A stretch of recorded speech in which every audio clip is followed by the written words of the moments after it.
Hi friends, Madurai Nachiasல உள்ள saree collections தான் இந்த வீடியோல பார்க்க போறோம். Fancy cotton sarees. இந்த saree ரொம்ப சாஃப்ட்டா இருக்கு. வெடவெடன்லாம் இல்ல.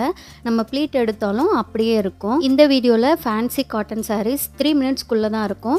அடுத்த வீடியோல வந்து chettinad cotton sarees, Chinnalapatti cotton saree, silk cotton இந்த மூணும் combined ஆகி வர மாதிரி ரெடி பண்ணியிருக்கேன். அதுக்கு அடுத்த வீடியோல பூனம் sarees, அதுக்கு அடுத்து semi silk sarees இந்த மாதிரி segregate பண்ணி போடலாம் அப்படினு பிளான் பண்ணியிருக்கேன். உங்களுக்கு இந்த மாதிரி saree collectionsலாம் பார்க்க பிடிக்கும். அதோட price எல்லாம் என்னன்னு தெரிஞ்சுக்கிறதுல இன்ட்ரெஸ்ட் இருக்கு அப்படினா மறக்காம நம்ம சேனலை சப்ஸ்கிரைப் பண்ணிட்டு இந்த வீடியோவை தொடர்ந்து பாருங்க.